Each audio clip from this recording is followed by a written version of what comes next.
Hello, my friend. Stay a while and listen. What's going on, guys? It's Filthy and I'm back with another video. Today we're looking at the Season 19 Wrath of the Waste Barbarian. Now 267 went live yesterday and we put it to the community tab vote, and Barb was by far the most popular choice, so this is going to be the season guide. So we'll be covering the push variant, we're going to cover GR speeds and also T16. Whilst the build has had a nerf from PTR, it has had a considerable kick from Season 18 and 266, and it's still really powerful and still a lot of fun to play, and I still do think it probably offers the fastest start to Season 19. But before we jump in, I just want to welcome anyone who's new to the channel.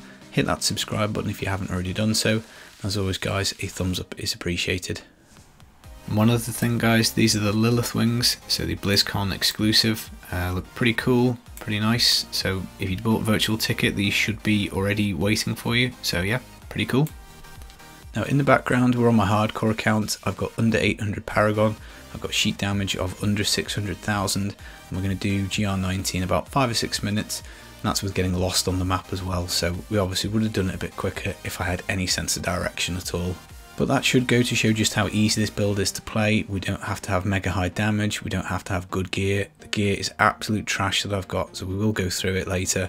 And pretty much if you can get to 90 this quickly, then for a casual player you should be batting well up above 100, maybe even 110 with Paragon, augments and all that kind of stuff.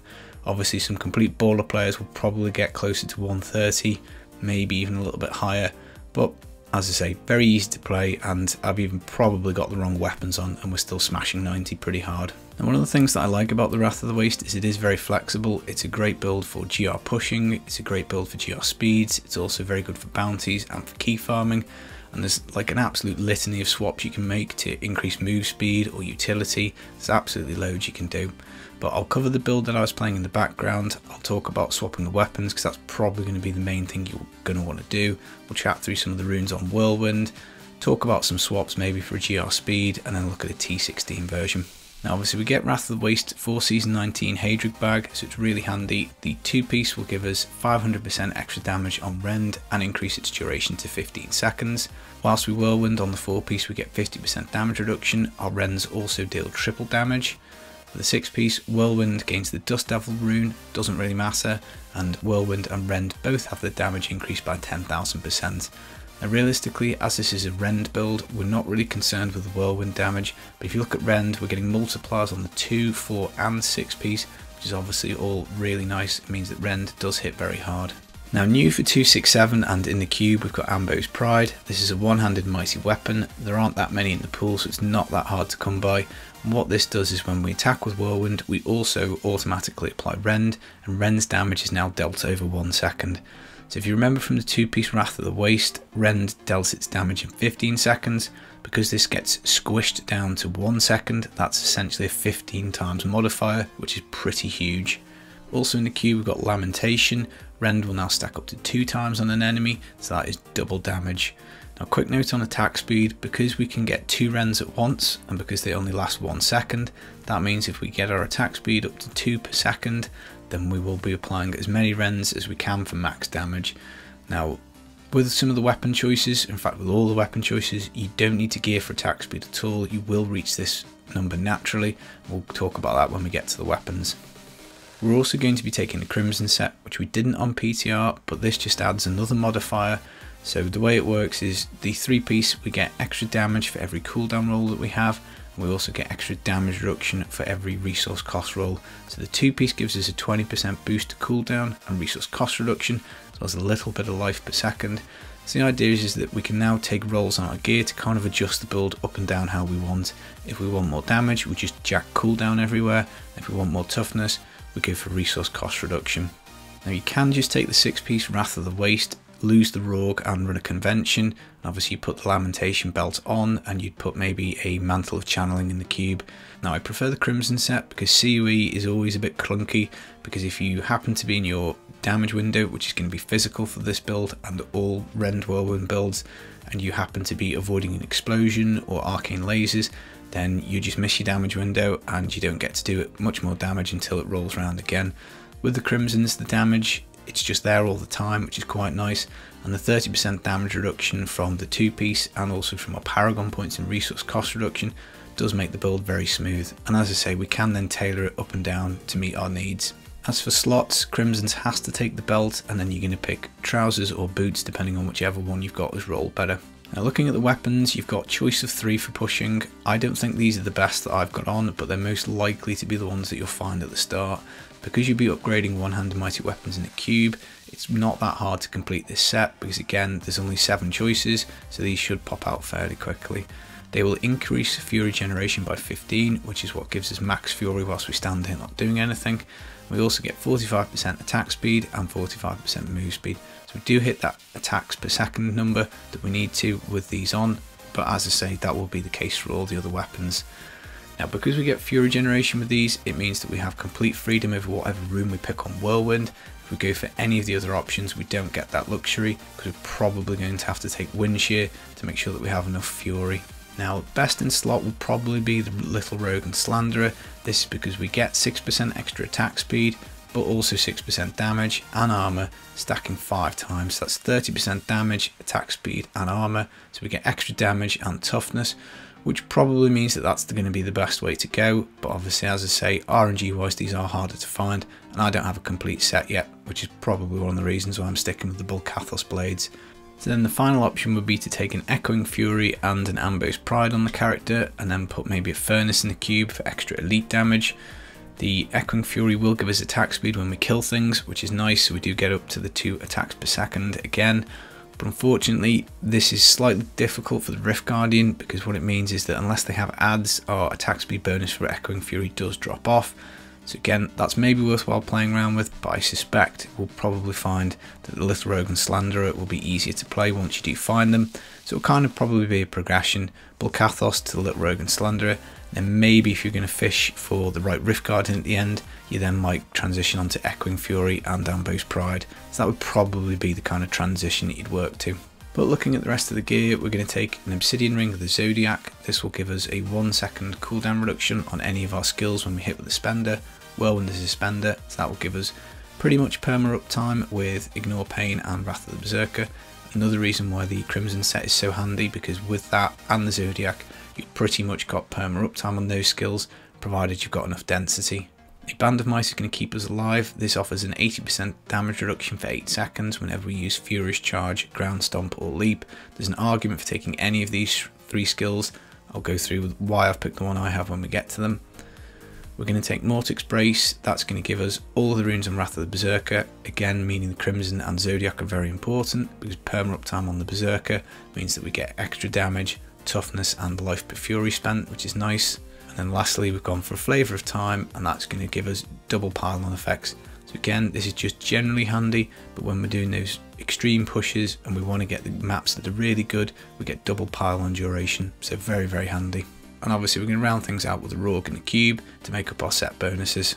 Legendary gem wise, we've gone for Bane of the Trapped. It's a close range build, so we just get extra damage from this unless we're fighting a Juggernaut. We've gone for Taeguk, which is extra damage and toughness, provided we're channeling Whirlwind. Obviously it stacks up to 10 times, it does drop after 1.5 seconds, but we're always Whirlwinding. We only stop very briefly to occasionally cast Furious Charge or Ground Stomp or Leap, and then we're straight back into channeling again, so we should have it for pretty much most of the Rift. And last legendary gem wise, if you are going to push, you're going to want to take a Bane of the Stricken. Because it hits so quickly, the Stricken stacks do add up quite a lot. Also, because I'm on hardcore, this is more important than a Bane of the Powerful, because the most likely time I'm going to die is fighting the Rift Guardian. So I've swapped over a little bit early because I want to make sure I put the Rift Guardian down as quickly as I can. But Bane of the Powerful, until you get up to the right level, will give you extra damage against elites, extra damage reduction, and just a flat damage increase once you've killed your first pack. For the gems in the gear, we've gone for all res gems just to boost up the toughness. So again, lower content you could swap out to rubies, but the all res is pretty handy. And last thing, always important, is physical damage. This is going to be a physical build regardless of the rune that we pick on Whirlwind, because it's Rend that does the damage, so you want it on braces and on amulet. So looking at the skills, Whirlwind, if you're taking the Bulkathos blades, you can choose between Hurricane, which will suck enemies in from 35 yards away. I like this because it makes it a little bit lazier. It's easier to stand in ocular circles and vortex enemies towards you. If you do have to get out of the way of an explosion, there's a chance you'll drag some enemies with you. You also bunch enemies up quite well with this. That means more hits, it means more Zodiac procs, it means more Rens going off, which we'll get to when we look at the Ren skill. So I do think it is pretty good, but you could also go for Blood Funnel. Critical hits restore 1% of max life. That's a huge source of sustain, and because we do have a lot of toughness, we're not going to get one shot, and that will allow us to build our health pool back up. So again, extreme pushing, possibly Blood Funnel will be better. Now if let's say you're not using the Bulkathos blades, you're going to have to take Wind Shear. This will generate Fury when we hit, so again, provided we get enough density, we will have enough resource to use Whirlwind permanently. No point picking the other two runes because we're not doing any damage with Whirlwind, so choice of rune from 3, again depending on your weapon and depending on what you want out the build. Battle Rage Bloodshed, this is the most interchangeable skill on the bar. It gives us 10% extra damage, 3% extra crit chance lasting for 2 minutes. We also deal 20% of our recent critical hits to enemies within 20 yards every 1 second. Now if you do want to go for a more defensive option, you could maybe pick Warcry Impunity to buff up your resistances, but I like the extra damage of Battle Rage, so again, totally up to you. Wrath of the Berserker, we're going to get every rune on here because of the Mortix Brace, but if you're running with a GR Speed version, you want to pick Insanity for an extra 50% damage. Striding Giant is useful because this gives us a 50% damage reduction whilst we have Wrath of the Berserker, so again it's why the Crimson set and also the Zodiac are so important. And lastly, Thrive on Chaos gives us a rather huge 5,000 life per Fury spent. This is really nice, particularly with the Crimsons, because we're not using a Mighty Belt, so we don't have life per Fury spent on the belt. Ignore Pain, Ironhide, this will give us a 50% damage reduction and crowd control immunity at all times. It lasts 7 seconds with the Ironhide rune, so this extends the duration. This again does allow us perma uptime on Wrath of the Berserker because we only have to activate this every 7 seconds, whereas if we went for a different rune it would be a much shorter duration, so 4 seconds. Now if you are doing lower content, you can put Bravado on and get 40% move speed whenever you activate Ignore Pain and it's up, but Ironhide is probably the safer choice for pushing just because of the increased duration. Now we've put Rend on the bar because even though it gets automatically applied by Whirlwind, we want to pick a rune, and basically what this rune does is when an enemy is killed by Rend, it will then spread another Rend to everything within 10 yards, so it's kind of like a mushrooming out effect. So this is pretty handy, it seems to jack up the damage quite a lot. I'm not entirely sure as to how the mechanics of this work, but it does seem to be extra damage, so that's what I've gone for. Now lastly is the skill for proccing Band of Might. Now I've gone for Furious Charge because if you watch the PTR videos that I put out, chaining enemies together is very useful because we get a ton of extra damage, move speed and kill streaks from that. So I find this is the best skill to chain enemies together because when you swap from floor to floor you can charge quite a way into the floor and then start hitting stuff again. Particularly if you're using Hurricane on Whirlwind, it will suck enemies in and mean you can keep your kill streak going.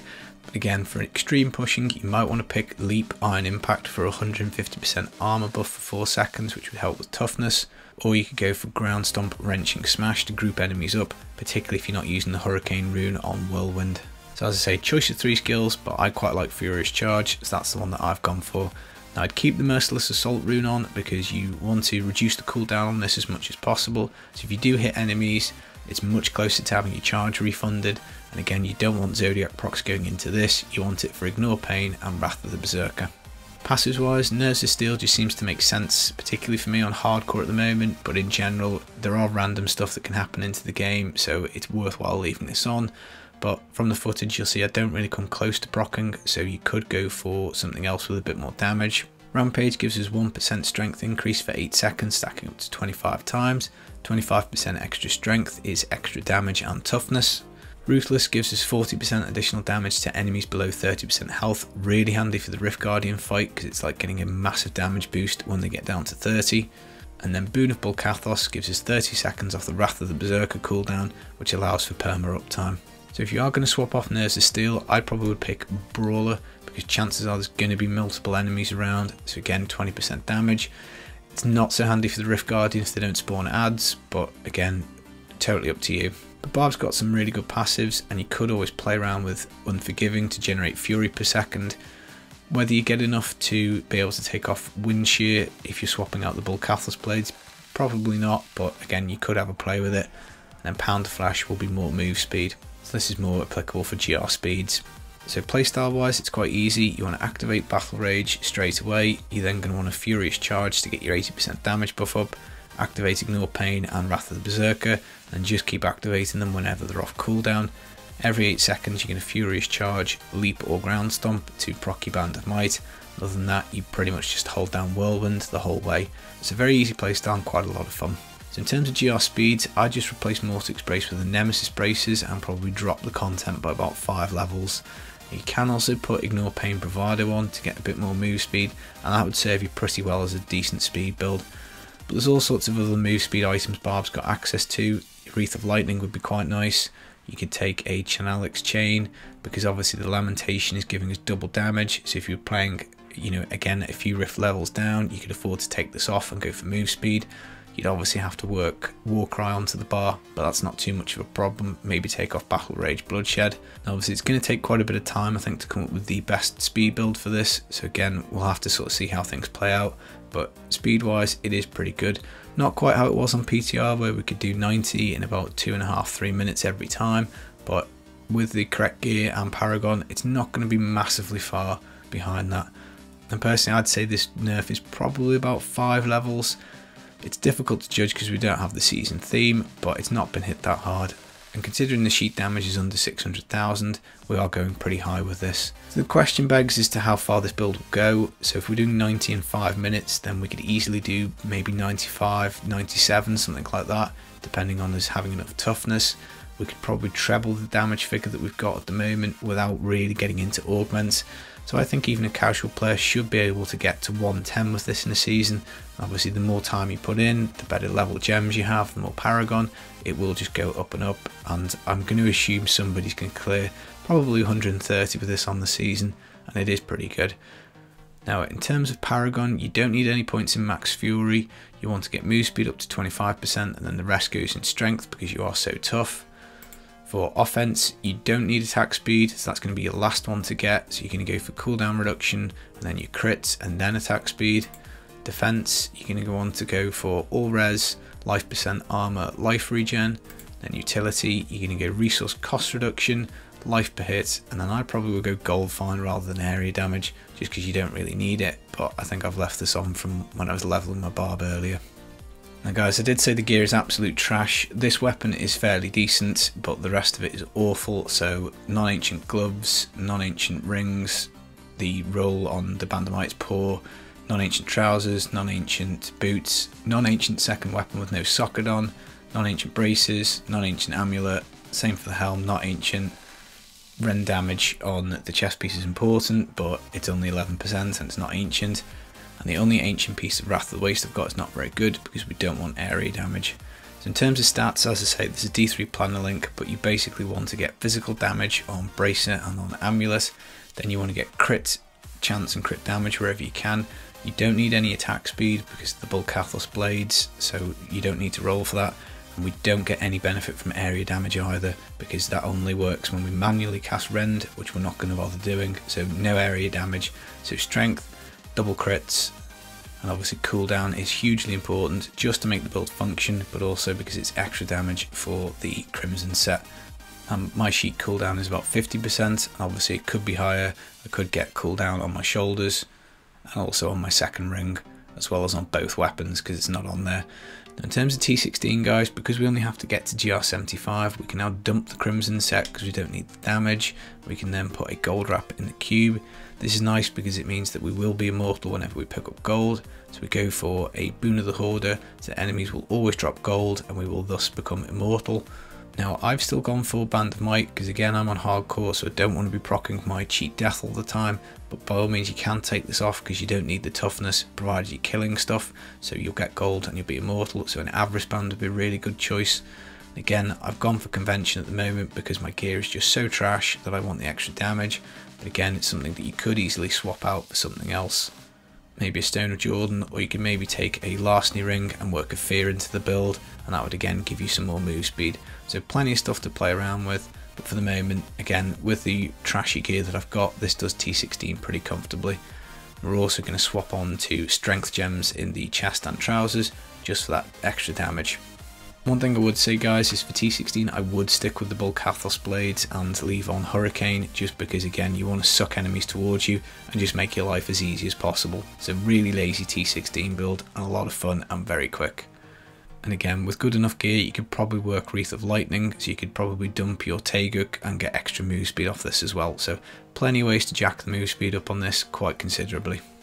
So that's the build, guys. There's plenty of things to play around with, lots of little swaps you can do in and out. So I do hope you've enjoyed the guide. If you have, leave me a thumbs up and I'll see you in the next one.